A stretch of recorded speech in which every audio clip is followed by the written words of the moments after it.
Hello guys, David Vos here.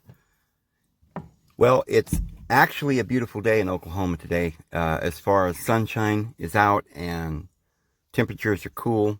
It's a wonderful day. Hope you're having a wonderful day where you are. Some of you may have clicked on this reluctantly, thinking, oh, we don't need another video showing us some crazy places around the globe on Google Maps.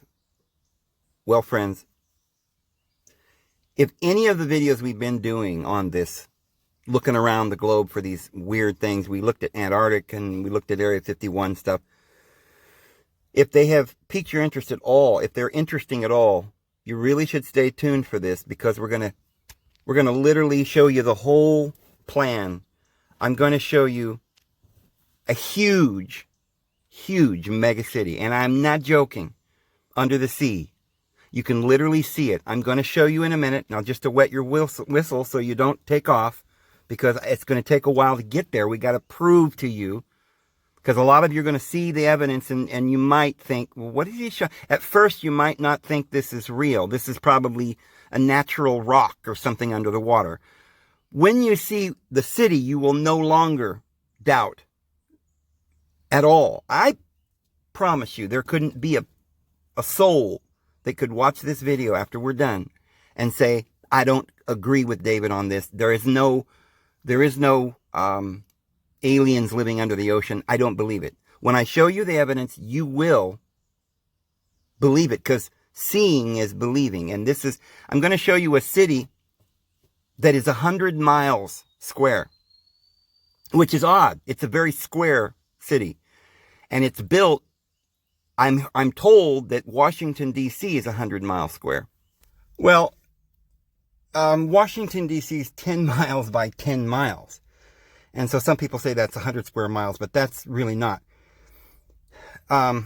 This city that I'm going to show you is actually 100 miles long by 100 miles long. It has tunnels that are 5 miles wide and thousands of miles long, going straight under the ocean, interconnecting the Vatican.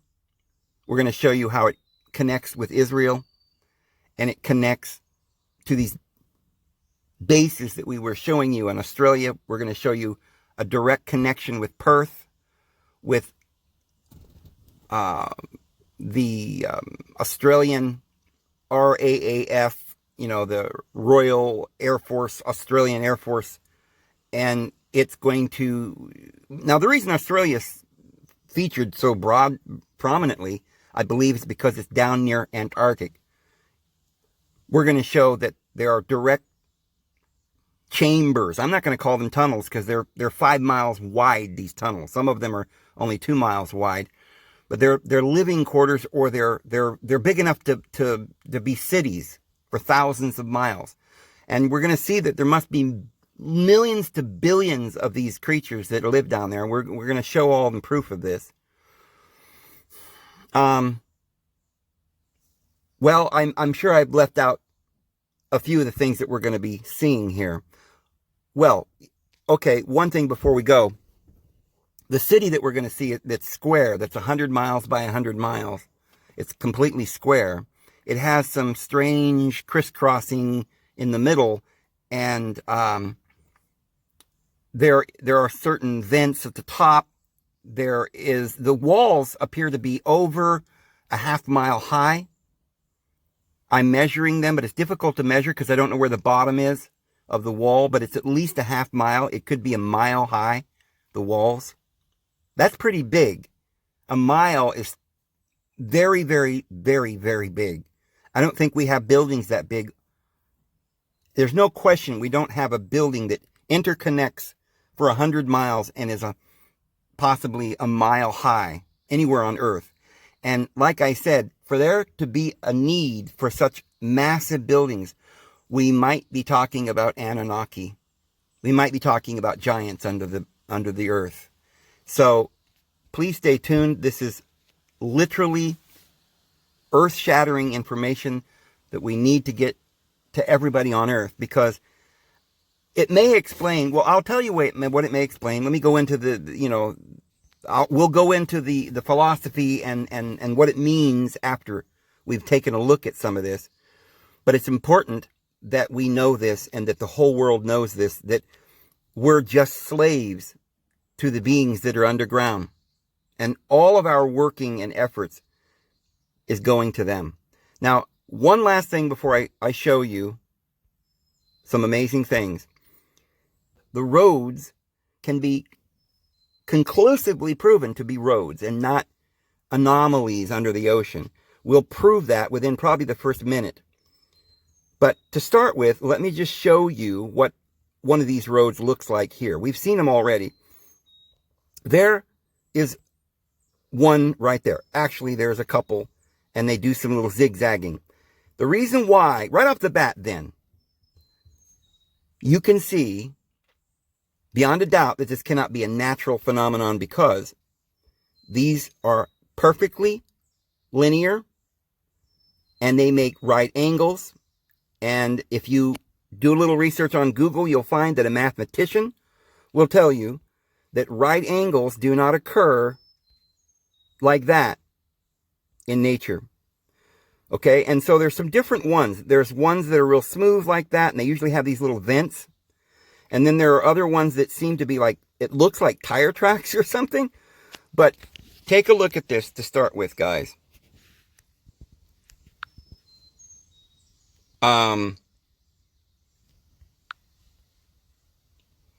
This particular one is 3.5 miles wide.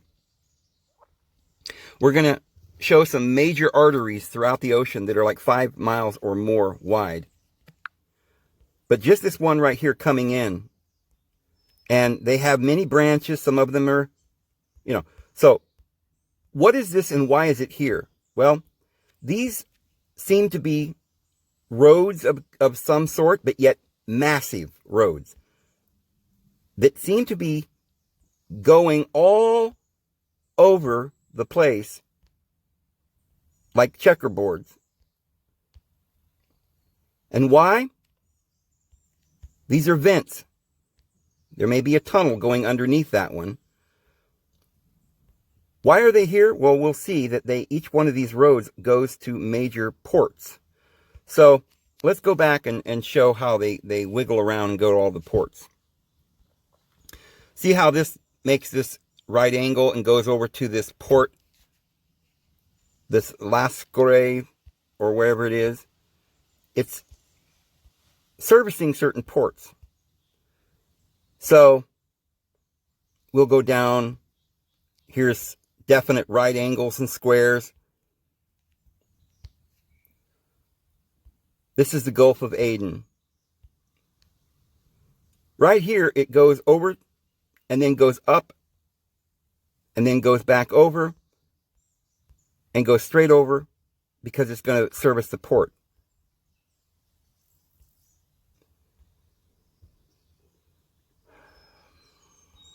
Keep going up. We can follow this one over here to this port. We'll go up here, goes back over here and up to here, and then it goes over here to this port. We can go up here and follow as it goes this way up into this area that will take it all the way. Now, some of this is hard to see, but there's still roads going on under here. There's still channelways going all the way up through the Red Sea. Now, you see how we'll try to skip over some of this because it's, we don't need to see every little detail. But see how it goes over to this port and then veers back over here and then back up here. Now, it goes up through here, and we'll come back to that. But at this point, there are definite channels. It's a little harder to see. I don't know if they blurred it out on purpose because this happens to be the Ealet, I can't pronounce it, Ealet port for Israel. that is a port that's why they have that little area, so they have access to this port. And I guarantee that there are, even though it's a little blurry, there are roads that are leading up through here as well. And it services other places in Saudi Arabia and stuff there too. Well, back to this point. If we follow this, even though it's, again, kind of blurry in this area, the water's different levels here, so that may be something to do with it. But I will show you proof that this does go all the way through here. It's just that it's hard to see at this point. I don't know whether it goes under the ground, but I am pretty convinced that it literally goes underground and not just put on a ship and going through the canal. But there is this great canal here that you've heard about that goes to the Mediterranean. When it gets to the Mediterranean, you again find these roads under the water. But again, this is harder to see in some locations because of the fact that it's either being blurred out or it's at different depths here. Let me show you conclusively that there are definitely roads here, though. You see, you can barely make it out here. They're going along. They're very straight. You pick them up here and there. It's much blurrier at this juncture. But we keep going. And when you get deeper, you can start seeing these channels again. They make right angles. It keeps going this way. And here we have just a lot of weird lines back and forth, which I can't say what that is, although these perfectly straight, symmetrical lines have to be man-made. So this may be some kind of storage place. You can see roads coming into it and going out of it here. Definite roads going in and out. And here's another, obviously something made by human beings. Now, okay, now we're getting a little bit better. It's starting to load here, maybe on my phone better, and you see the lines that are coming to this sort of a hub. These lines go to basic ports.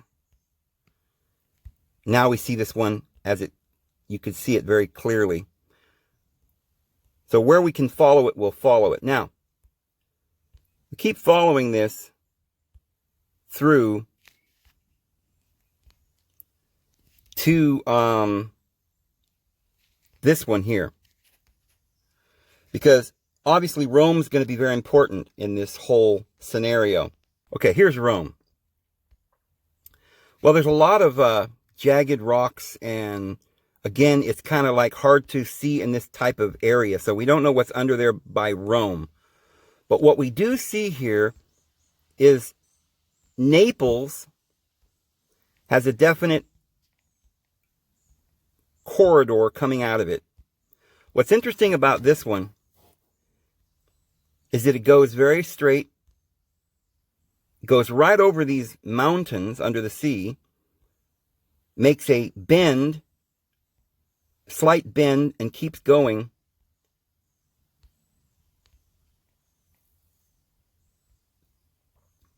Right on through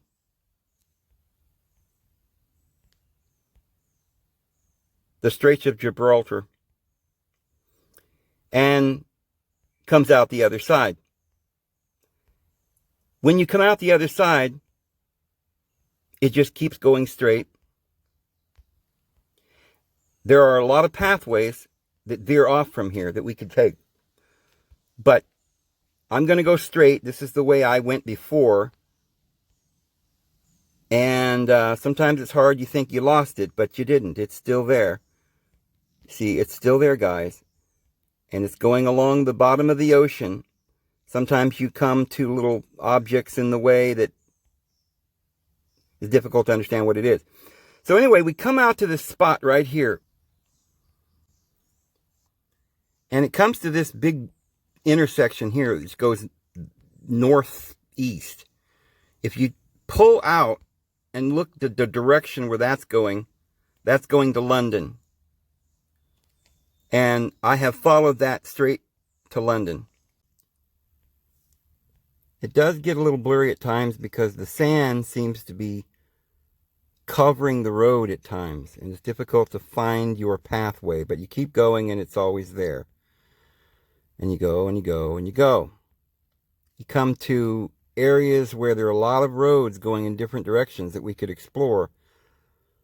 But hang on, we've got a very interesting pathway here to show you.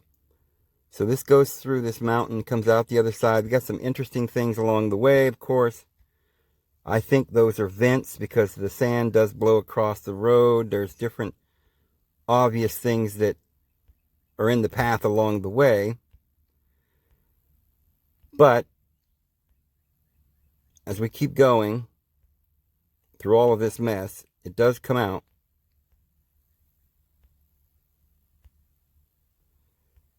to the Bermuda Triangle. And from here, we've got roads that go left. We have some going up. And there are other ones that go up to a different location. Those ones that are going up are going to the area around New York City. You've got military bases up here in Connecticut. Huge military bases. There's one in northern New York. And the other one that goes this way ends up going towards Charleston, which is a big military base. And there is other roads that leading off from that road going up here. It goes to Virginia Beach, which is another big military installation.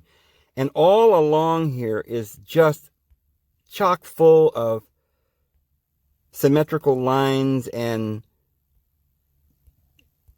crazy stuff. I mean, there's no question about this. It's all man-made stuff. If we go up to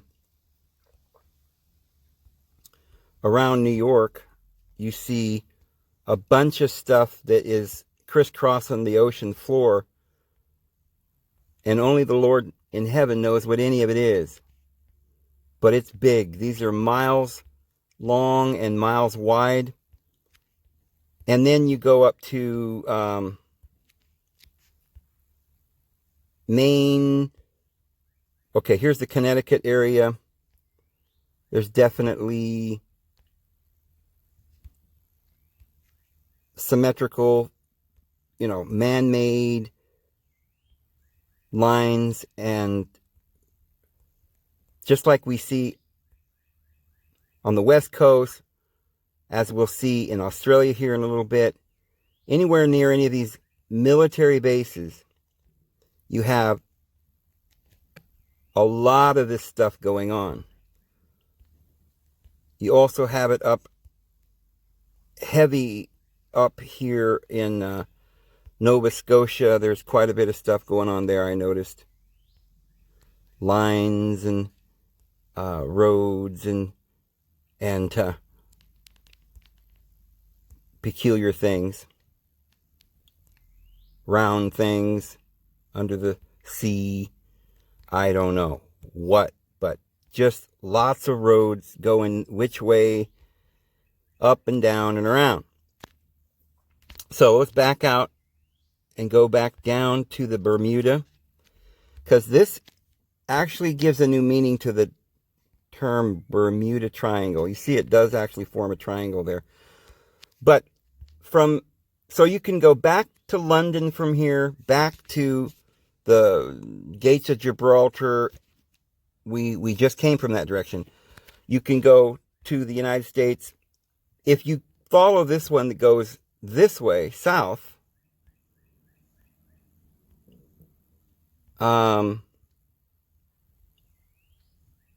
Did we lose the...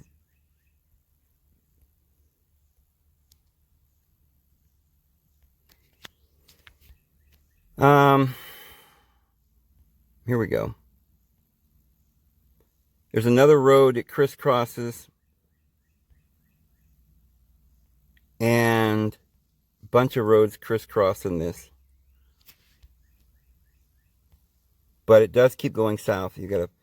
And then it goes right straight through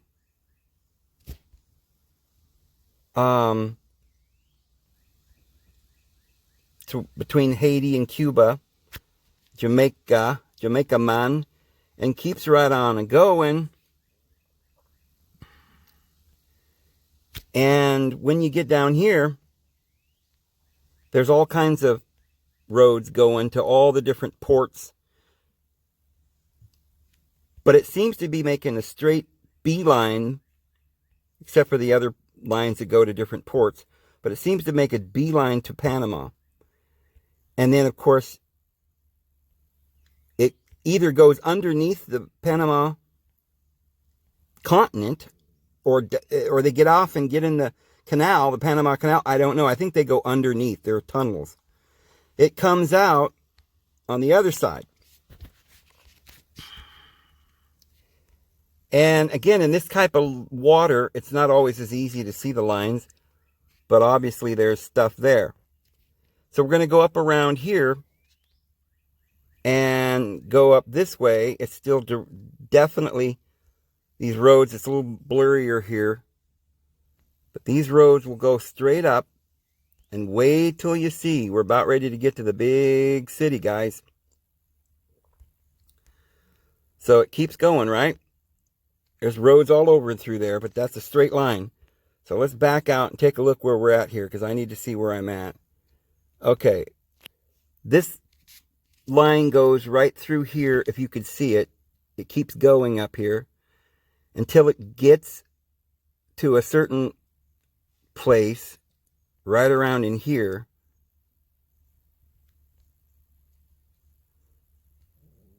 Here it is. These roads go from Guatemala and that area.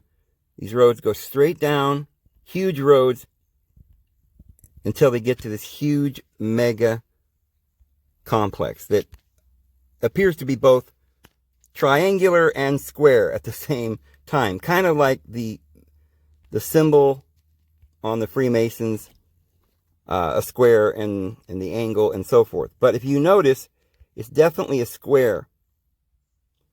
And it's definitely a triangle. But it's a maze. We've got a little picture here of somebody smiling, or maybe it's a picture of a voodoo doll. I don't know. All right. What I want you to understand, guys, is this is absolutely impossible for this to be a natural phenomenon. We've probably, I hope most of you, or at least most of you, but all of you should by now realize that none of this is natural. These are not rocks. And I'm going to take a little measurement here. And this is going to blow your mind. Where do you want to start? How about we'll just start here. We'll add a point. And we'll go across to about there. It's 83.6 miles.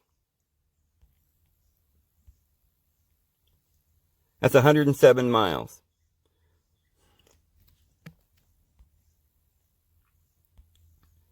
But this thing actually, to be fair, starts over here and covers this whole area. So it's 80 miles or so that way. And starting from there, it's like 90 or 100 miles that way. That's a long, long ways. I tried measuring these walls. It's kind of difficult to do. Like, how high are these walls? Well, that says a mile right there, but it might not be that deep. It's at least 50 miles high, or upwards of maybe even 100 miles.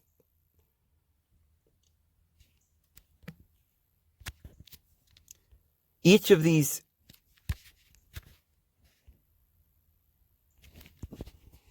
buildings, or whatever, these corridors, are 4 miles or more across. That's a smaller one. This one is like 5 miles. Usually they're somewhere around 5 miles, most of these things. In the middle, you've got a couple of things. We saw a couple of those over there on the other side of the world. They're kind of blurred out, so we don't know what that is. They probably blur a lot of this stuff out on purpose. But these circular things that we see on the moon and on the Mars, I no longer believe those are volcanic. I believe those are vents, and they're living underground on Mars and the moon, and on Earth under the sea. And if you think about it, there must be billions of them, because if the walls are 100 feet high, then you can just imagine. But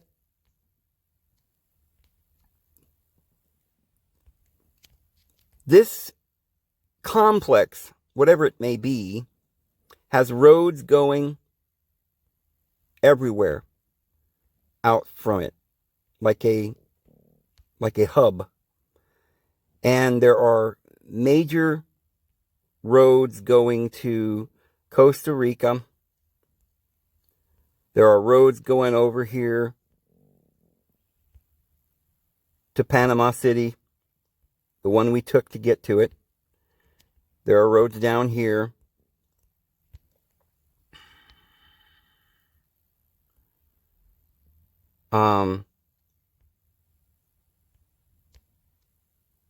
It's crazy.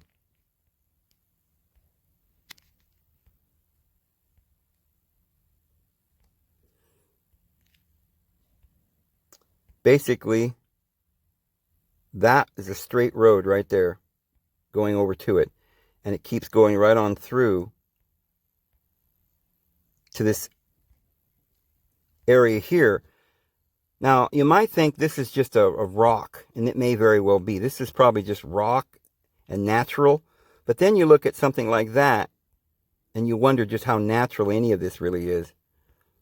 Certainly this is not natural, and all of these little vents along the way, or parked ships or crafts, I don't know. I think those are just vents. None of this is natural. These roads are going every which way from here, stopping off at every port along the way. So from this location, right here, we can get on this expressway here and go straight up. And there is some kind of a square area. Again, I have no idea what these areas are, but they're interesting. So then we can go up and basically take one of these straight lines right over here. There's quite a few of these that are definite pathways, man-made.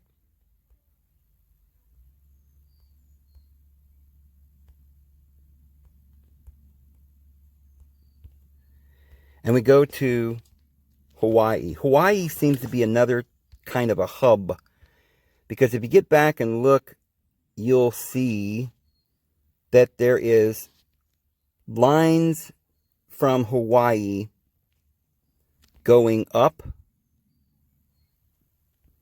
There are lines going down. and lines going to the right.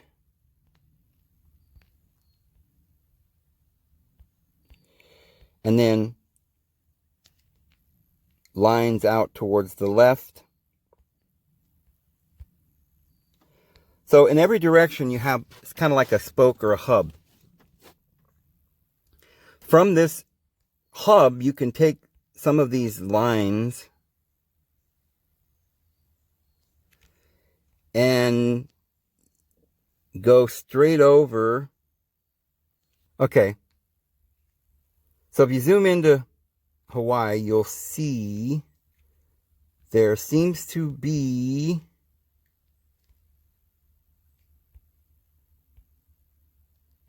some man-made roads going straight out, meeting some other roads there. And if you take those all the way, you'll come out to this one. This is a very straight line.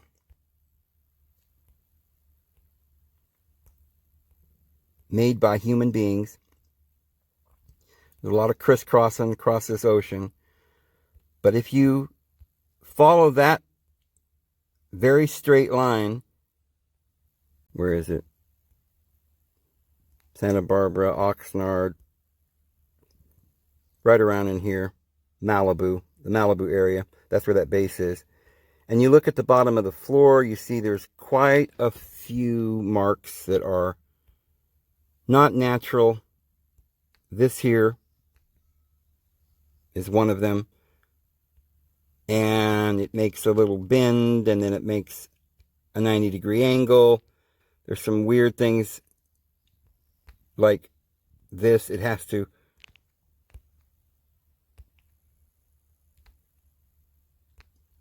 I don't know if that's a pathway. It seems to be. And then here's one that goes up in through there, and we get lost. But they're there. It's difficult to find them. But then you come out, and these lines go crisscrossing back and forth. And you can basically follow them all the way back to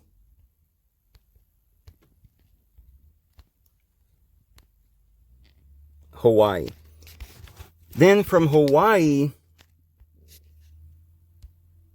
you see there is this other spot here. The French Polynesia. This seems to be a very large hub or network of tunnels. Because if you look at it, it almost looks like, I mean, it's kind of like Hawaii was, but it's a little more distinct. There are lots of tunnels going that way, which, by the way, that is Antarctica, which we'll get to in a second. I mean, we've got a direct beeline right straight to Antarctic. And there's a reason for that, guys. But this hub goes this way to Australia, which is important. It goes north up here back to Hawaii and stuff. It goes west, you know, over there to South America. But it's a veritable hub, a maze.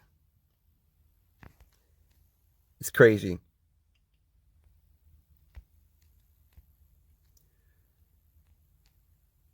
So, once you get to the French Polynesian hub, you literally, to get over there to Australia, just take this one corridor straight down through the Cook Islands.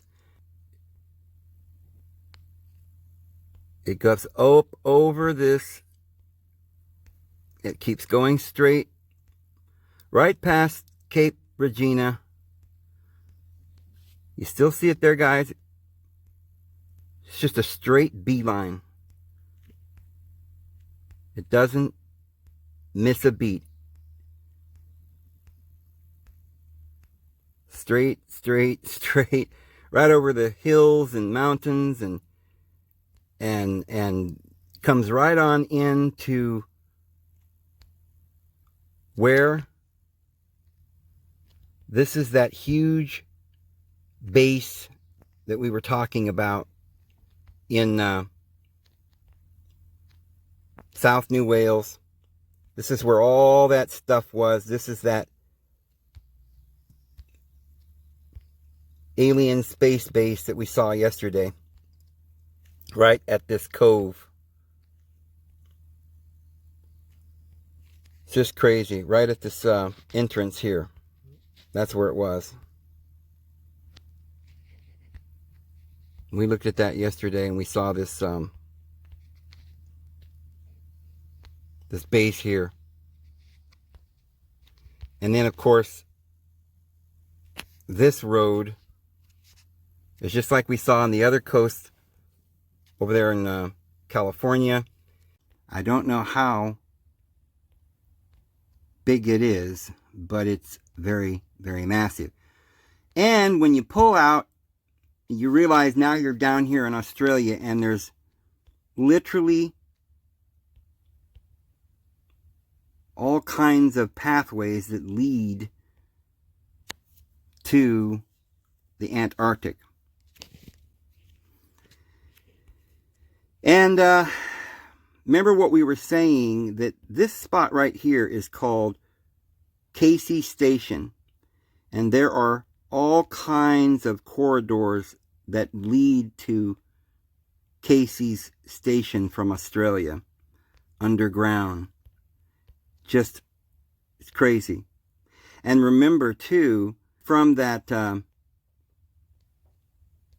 that hub that we found, the French Polynesian islands, you've got quite a few different direct corridors that go down there. This is an important area, and therefore Australia is important for them because it's so close to Antarctica. Obviously, they don't need Antarctica because they've got these huge cities and corridors all over the world under the ocean. So why then would they need Antarctica, and what is it for? Well, for those of you who didn't see that video the other day, yeah, see there's Dumont Station, and there's Casey Station right here. I don't know why it's not coming out. And there's Davis Station right down here. This is all in the territory of Antarctica, where the Australians are supposed to have control. But if you start here, where this massive corridor leads, there it is. All right, I want to show you one thing before we do that, though. I forgot. There's some. I missed a bunch of stuff that I didn't show you. So let's back out of there. Let's go around the other side of the world. We're going to come back to Australia a different way. But where are we at? Right here. Remember where we started here in the Gulf of Aden, and we were going up through here. That's where we started. Well, let's start there again for a second, because I want to show you something. If you follow these passageways around, it goes down and over and down, and we kind of did all that. And you can definitely see those are man-made. Keep pointing that out because I don't want anybody to start thinking that this isn't real. This is crazy real. So we keep going down, down, down until we get to a total elbow to the left, I guess. And at this point, see, we're out of the Gulf of Aden, and we're going down around the coast. So we go straight, straight, straight, straight, straight, and we just keep going straight. Something else you're going to see here that's really cool. Look at how it crosses another branch going somewhere else. Anyway, you get to this and it looks like it just stops. What is this? Seychelles Island or something. Well, do a 3D and take a look at the other side.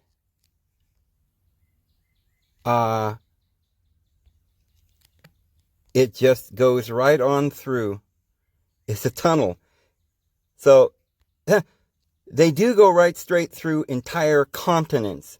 They tunnel right through. See, it comes in here and goes right on through. They couldn't go over the top of that one, I guess. So it comes out right there and continues on its merry way.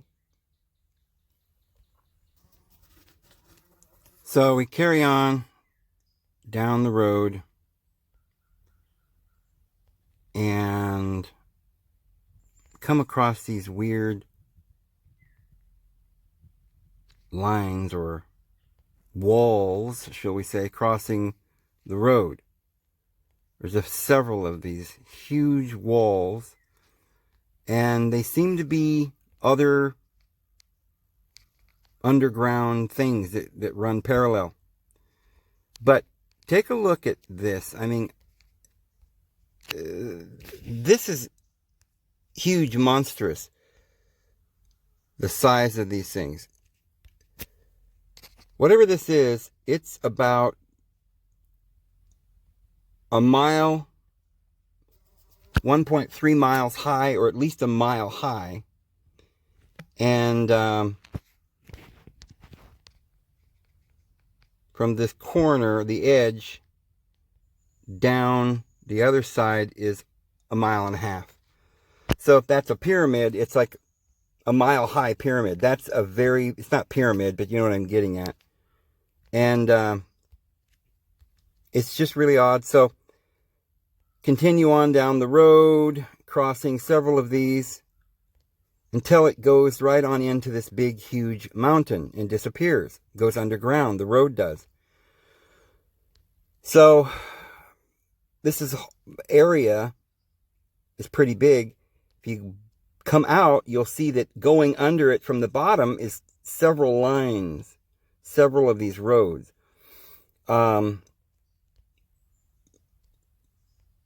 One of these lines goes straight down here to the top side of Australia, but if you go down a little ways, let's see. If you take this road, oh, I know what it is. So if you go down to here and then take this other road, it goes straight to Perth. And if you were to go straight back up,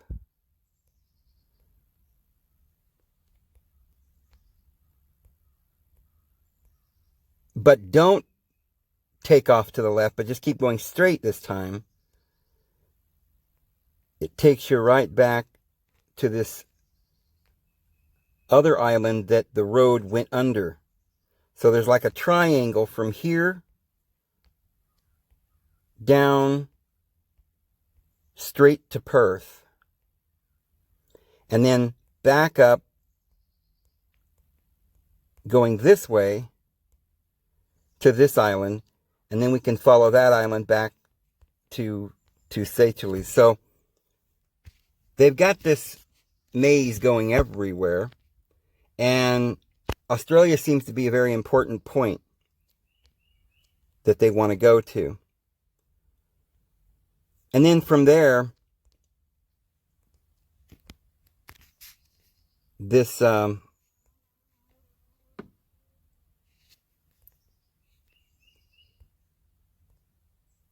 this thing can take you back down. There's all kinds of roadways that can lead you back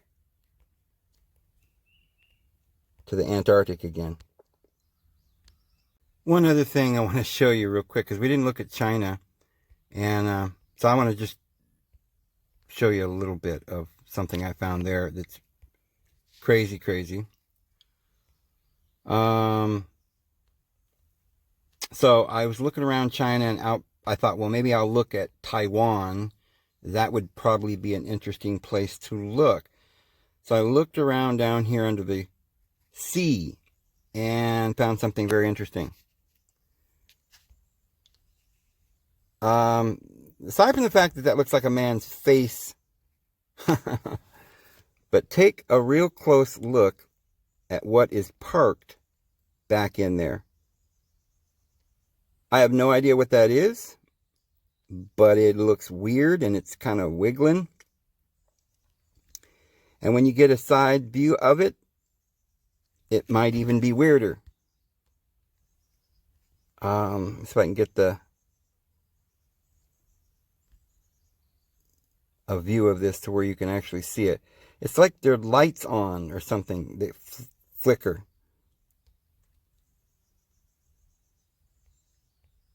But sometimes it gets real dark and you can't quite see. There, it's kind of, there you go. It looks like a big jetliner or a crystal, a vibrating crystal.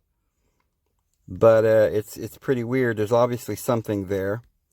That could definitely be some kind of a landing pad. And since there's little lights that keep flickering in these two and in these two, which almost look like the eyes of some sort of a face. See what I'm saying? Those must be 4 craft. 2 that represent the eyes here and the other 2 back in here. And so there are craft, I believe, right there parked in a basin area underneath Taiwan. And there's a lot of other crazy stuff that you could mess around and look at. Maybe someday we'll look at some more of that. But anyway, back to Antarctica, because that is the real question here. So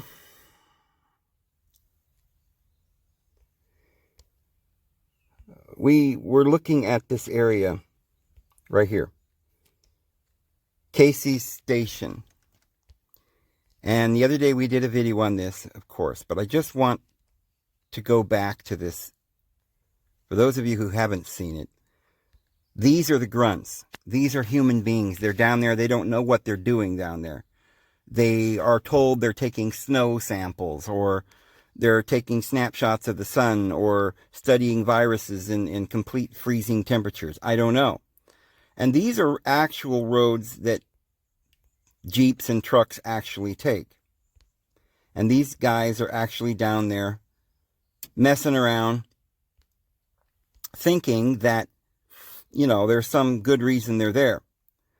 Well, actually, they're not there for what they think they're there for.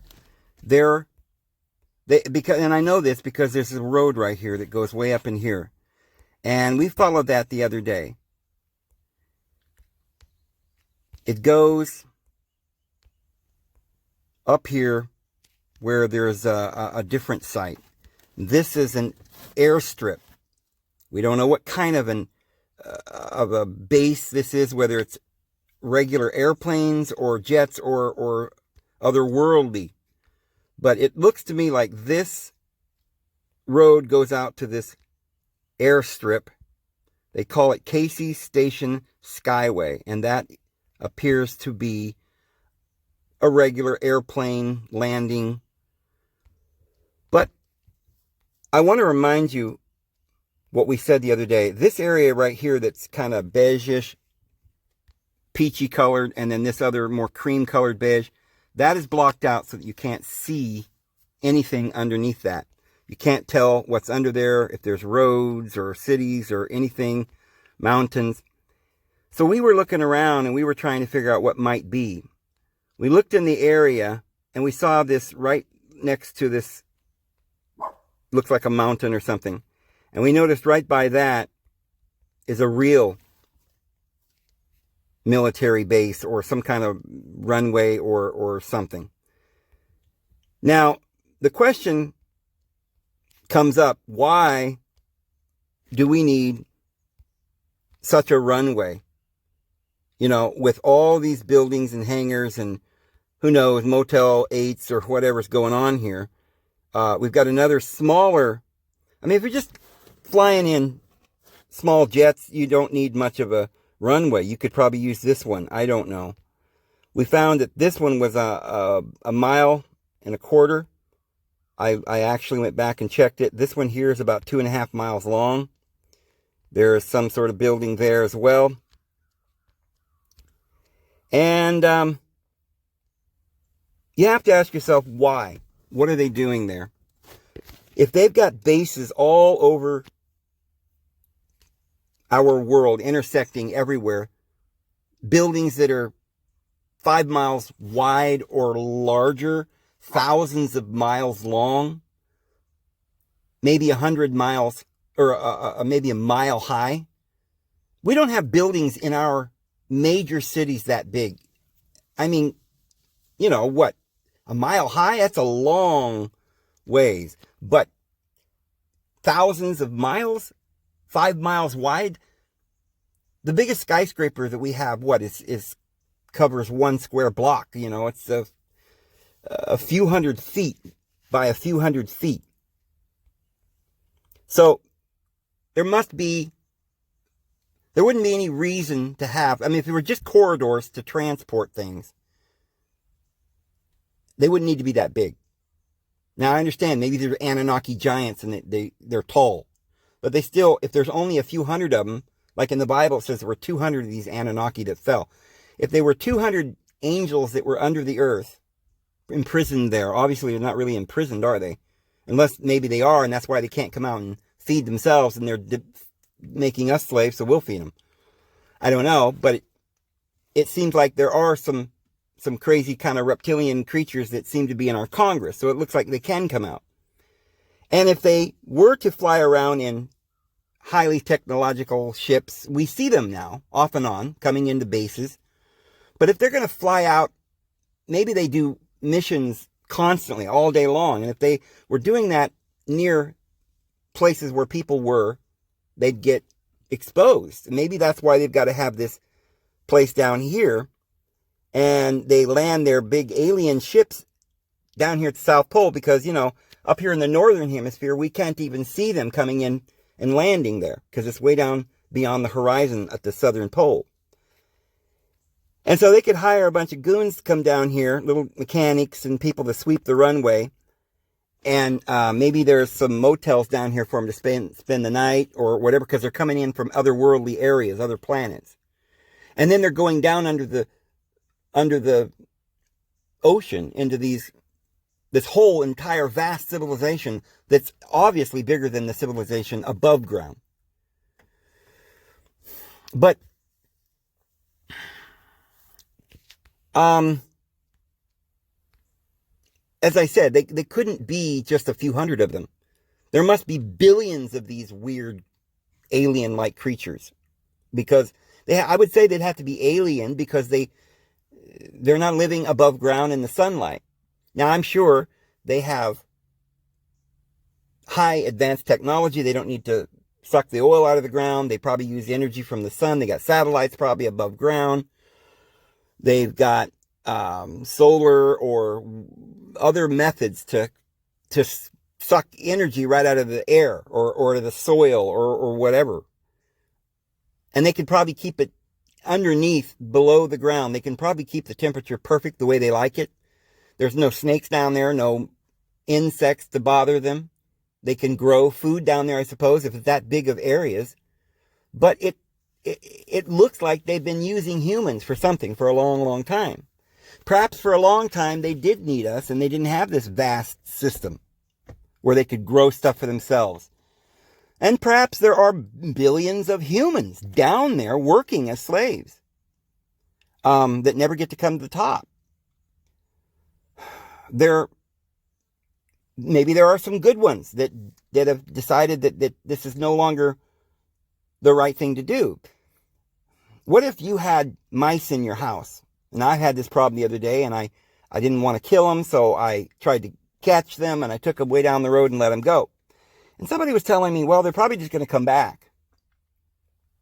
So I got to thinking about it, and I thought, well, I don't like to kill them. They seem like they suffer and stuff, but I can't, they carry disease, and I can't let them in my home. And I got to thinking about, well, what if it was a snake, a rattlesnake, or a python? And I had family, I had children here. Would I let even just for me, would I let these pythons and cobras and rattlesnakes stay in my home? Would I try to catch them real nicely and let them go down the road somewhere? Or would I just say, you know what, however you got to do it, get rid of them, kill them. Don't let them ever come back. What about, you say, well, even snakes deserve to live. Well, how about mosquitoes? Do you kill mosquitoes? Ticks? Or do you just carefully take the mosquitoes by the tip of their little wings and carry them down the road and let them go? You see, we humans, we understand that we don't want our families to suffer. We believe we belong here. This is our home.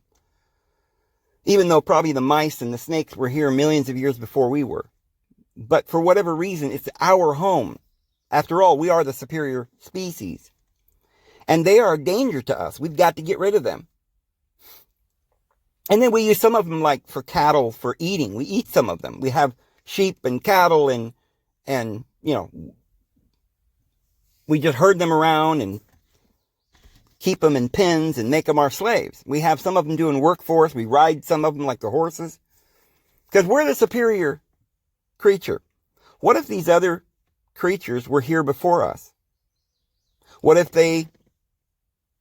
we were here before us, but, you know, like the mice were here on this earth before us, but we came along and now we think it's ours. Well, it is ours, isn't it? Doesn't that make sense? Aren't we the superior creature? We ought to love the animals and take care of them, yes. But can you really teach a python new tricks? Can you really, you know, let your pigs have your pearls? They'll rend them, Jesus said, from your hands, and they'll trample them in the mud. I imagine that for thousands of years, there were possibly creatures, beings that saw human beings and running around with, you know, tootsie skirts and doing a ha wah wah wah, you know, or whatever. And thought, well, these guys they're not even intelligent. They didn't speak their language, so they probably couldn't understand them. They thought, well, they're just running around. They're not technologically advanced like us. And, you know, when we came and introduced ourselves to them, they were scared of us and they tried to kill us.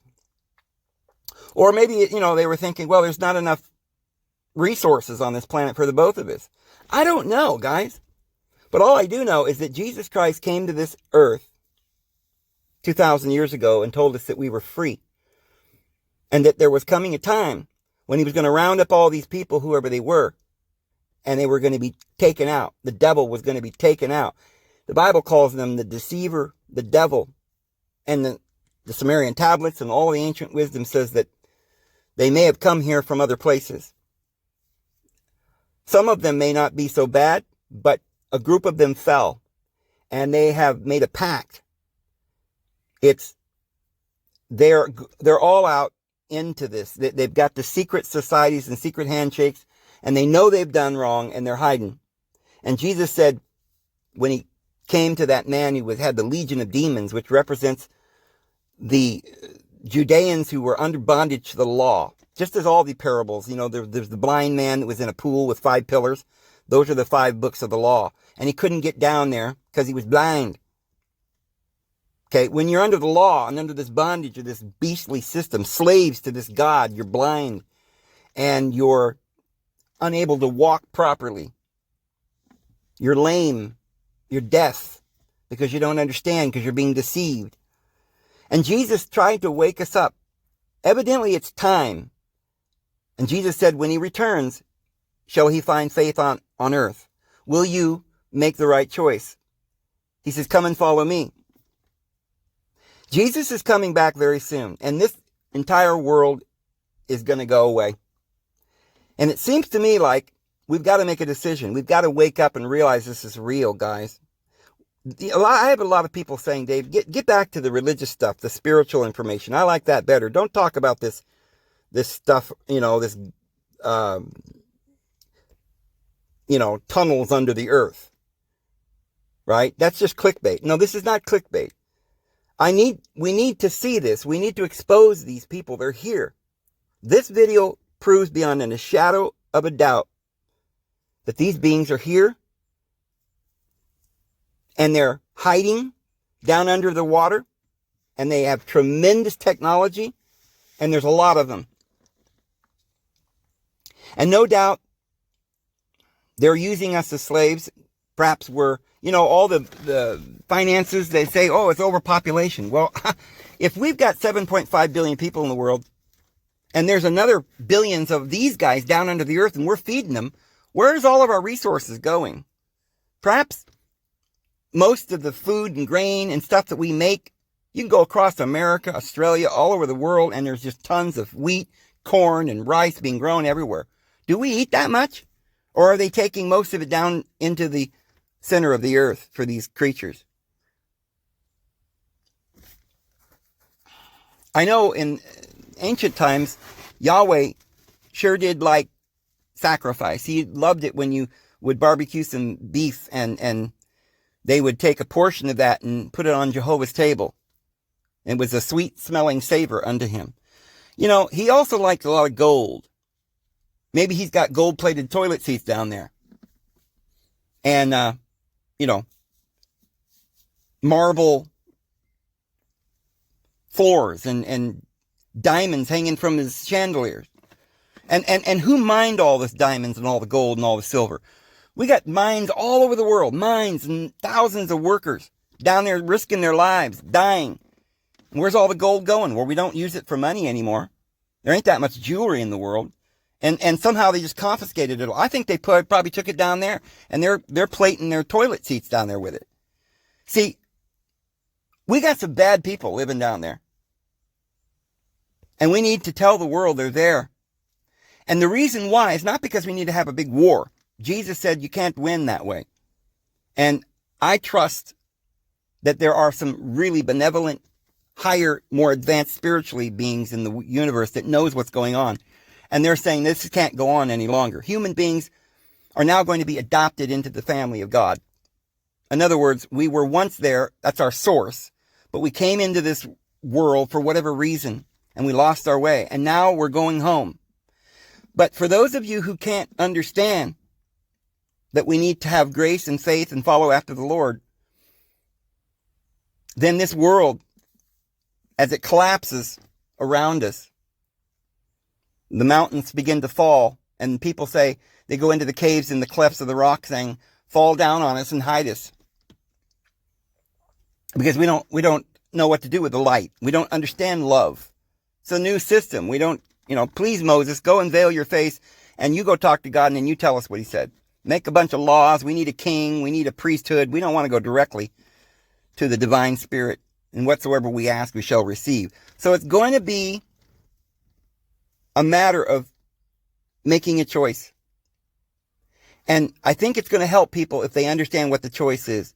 If you guys decide to take the bait that these evil, satanic, they come down knowing they have a short period of time and the bottomless pit shall be open and they'll come out right up out of the sea.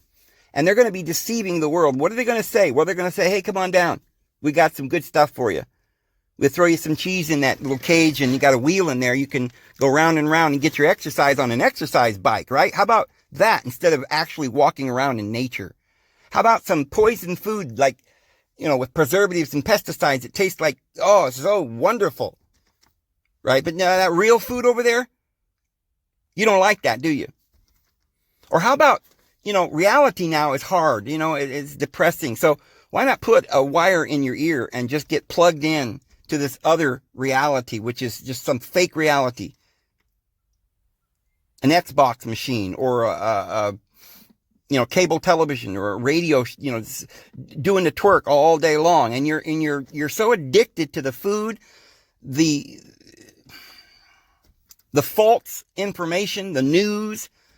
You're being told there's this tragedy and that tragedy and the world's coming to an end. But the world that's coming to the end is the world of this ignorance and this darkness. And if we don't wake up, we're going to go with it. So I'm making this video to show beyond any shadow of a doubt that we need to make a decision. We need to get this out. We need people to start talking about it, and we need to say, look, there is no other way now. But the devil can't do this without our help. We are his slaves. If we don't bring him the food, if we don't go down there to the Arctic and sweep the runway for him, if we don't go to their grocery markets and Walmart and buy their pesticide foods and their garbage and their preservatives and their poisons, and if we don't go and get the, SHOT, and we don't allow them to assimilate us into biology, technology, the Borg, if we don't let them put aluminum and metals and tin and lithium into our food and tell us we're crazy and lock us up and put us in prison, and we start saying, yay, yay, build more prisons, riot, riot, you're falling right into their plan. They're trying to deceive you, and they want you to go with them, and they're going to take you away. If you don't choose Christ, then you're going to go with them. And I don't know what they're going to do with you, but you'll be a long time down there as their slave. I know the Lord will watch over you guys, and if there ever comes a time during the next, I suspect when the kingdom of Jesus is established, it lasts for 1,000 years. It says that the rest of the dead didn't come to life until the 1,000 years were ended. And it may take another 1,000 years of you being their slave because you made this mistake. So we can't afford to make any mistakes, guys. We got to wake up. So I am going to go and put this up, get it loaded. I hope you guys have a great day. We'll see you tomorrow. Have a good one.